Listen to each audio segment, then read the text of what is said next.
Ang lalaki ng saging. Ito yung saging na kinuha natin sa bukid. Yung iba hinog, yung iba hilaw pa. Tapos, hinati-hati ko kasi nga pinamigay ko yung iba. Hindi ko naman namin kayang ubusin na pagkarami-rami, kalahating sako. Nakita nyo naman siguro kung gaano kalaki yung buwig ng saging.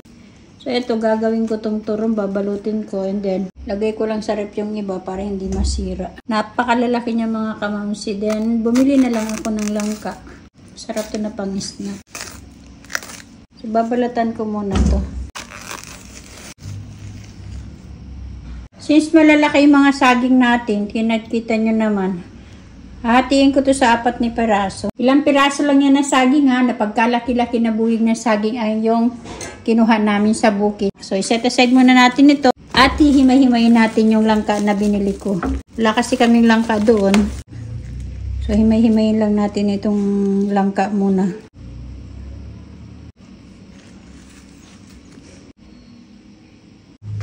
So, nahimay na rin natin yung ating langka. Sunod natin yung ating lumpia wrapper. Bagong-bago yung ating lumpia wrapper. Small lang itong binili ko kasi ito lang yung size na meron kami dito sa amin. Paghihiwa-hiwarin lang natin itong ating lumpia wrapper muna. So, magbabalot na tayo. Lagay lang natin yung saging. Lagyan natin langka. Lalagay ko lang siya sa rep. Tapos, mamaya lulutuin ko rin.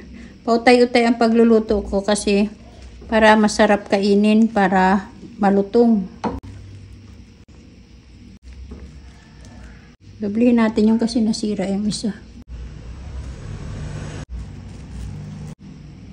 So, eto yung kinalabasan ng ating saging na binalatan mga kamamsi. Nabalot ko na siya. Ready na ito para prituhin. Hindi ko lahat yan niluluto. Kada kain namin, saka ko lang siya piniprito. And then, by the way, kung gusto nyo na hindi agad masira yung inyong turon dun sa rep, huwag nyo nang lagyan ng langka. Pag umaga kasi, yung pagkagaling ko ng palengke, ang ginagawa ko is namimili na kagad ako sa araw. Para pagdating na ng apo ko, meron na siyang snack. So, eto siya mga kamamsi.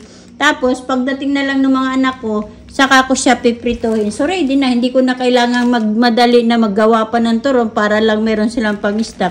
So, kukunin ko na lang ito mamayang hapon pag darating na sila galing school. So, ganun lang ginagawa ko mga kamamsi. Ready na baga. Then, by the way, nilagyan ko siya ng parchment paper para hindi siya magdikit-dikit. Ayan, no?